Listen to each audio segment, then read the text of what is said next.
నమస్తే అండి, welcome to అన్నా కుస్మా కిచెన్. ఈ రోజు మన కిచెన్ లో చేయబోయే రెసిపీ అండి తెలంగాణ స్పెషల్ సొరకాయ సర్వపిండి చూపించబోతున్నానండి. ఈ ప్రాసెస్ లో చేశారంటే చాలా ఈజీగా చేసుకోవచ్చు అండి. చాలా అంటే చాలా టేస్టీగా ఉంటుంది. మార్నింగ్ బ్రేక్ఫాస్ట్ గా కానీ ఈవినింగ్ స్నాక్స్ గా కానీ తినేయచ్చు.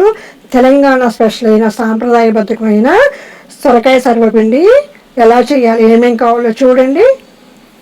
ముందుగా ఒక అర కేజీ బియ్యం పిండి తీసుకున్నానండి. ఇది పొడి బియ్యం పిండే, రేషన్ బియ్యం పిండి అండి. మీకు కావాలంటే కొనకొచ్చుకొనైనా బయట దొరికేదైనా తీసుకోవచ్చు.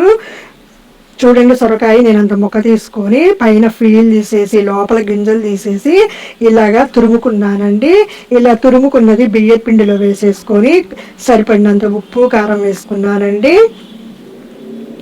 మీ టేస్ట్కి తగ్గట్టు వేసుకోండి. ఉప్పు కారాలు సేడట్లు కలుపుకోండి. వాటర్ వేసిన తర్వాత కలవడం కష్టం అండి. ఉట్టి బియ్యం పిండిలో సొరకాయ ఇలా కలిపేసుకొని ఉల్లిపాయ ముక్కలు నేను పెద్ద 2 తీసేసుకొని వేసుకున్నానండి. చిన్న చిన్న ముక్కలుగా కట్ చేసి పచ్చిమిరపకాయలు ఒక 5-6, కరివేపాకు కొంచెం సన్నగా ముక్కలు తరిగి వేసుకున్నానండి. ఇది కూడా ఉల్లిపాయలు వేసిన తర్వాత పిండి అంతా ఇలా కలిపారంటే ఉల్లిపాయ ముక్కలు సాఫ్ట్గా అవుతాయి.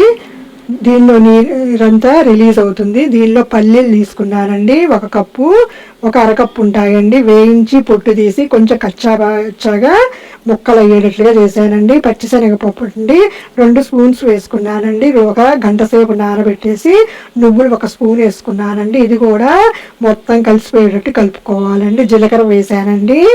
ఇవన్నీ కూడా మీకు కావాలంటే ఇంకా ఎక్కువ క్వాంటిటీలో కూడా వేసుకోవచ్చండి వేసిన దినుసులు. ఇప్పుడు వేడి నీళ్ళతో పిండిని తడుపుకోవాలండి. అప్పుడే టేస్టీగా చాలా బాగుంటుందండి ఈ సర్వపిండి. జర్నీలకు వెళ్ళేటప్పుడు తీసుకెళ్ళొచ్చండి. 2 రోజుల వరకు కూడా ఫ్రెష్గా ఉంటుందండి. వేడి నీళ్ళు పోసిన తర్వాత ఒక గరిటెతో మిక్స్ చేసుకోండి. ఒకేసారి మొత్తం వేసుకోవాకండి. దీనిలో జిగురు బాగుంటుంది కాబట్టి రేషన్ బియ్యం పిండినే యూజ్ చేసుకోండి మ్యాక్సిమం. చూడండి, కొంచెం కొంచెం మిక్స్ చేసుకోవాలండి. ఈ ప్రాసెస్లో చేశారంటే పిల్లల నుంచి పెద్దవాళ్ళ వరకు ఇష్టపడతారండి. చూడండి ఎలా మిక్స్ చేస్తున్నారో. పిండి అనేది ఇలా మిక్స్ చేసిన తర్వాత చేతికి ఇలా అంటుకుంటూ ఉంటే కరెక్ట్గా ఉన్నట్టండి. పిండి బ్యాటర్ అనేది చూడండి చేతికి అంటుతుంది. ఇలా ఉండాలండి, అప్పుడే పర్ఫెక్ట్గా వస్తాయండి. చేతికి అంటుంది కాబట్టి కొంచెం ఆయిల్తో చేయబెట్టుకొని చెయ్యండి.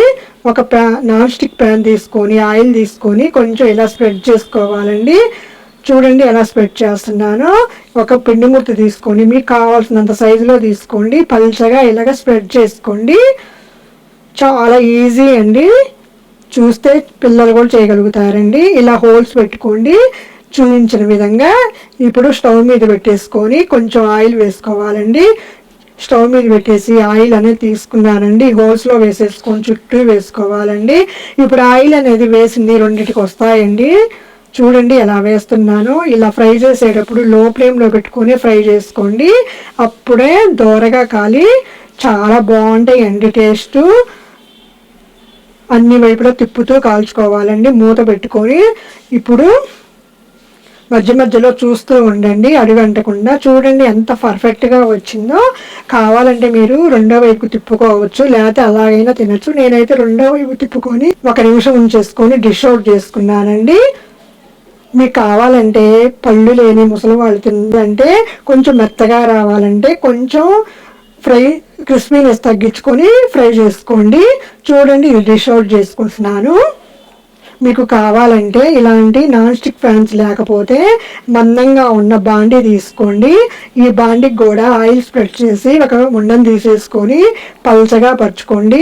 ఇలా ఇనప బాండీలు కానీ ఏదైనా తెల్ల గిన్నెలు కానీ మందపాటి ఇత్తడి గిన్నెలతో కూడా చేసుకోవచ్చండి. మీకు ఏది అవైలబుల్గా ఉంటే అది చేసుకోవచ్చండి. ఒకేసారి ఒక్కదాని మీద మొత్తం చేసుకున్నారంటే లేట్ అవుతుంది కాబట్టి 2 పొయ్యిల మీద 2 పెట్టామంటే చాలా త్వరగా అయిపోతాయండి.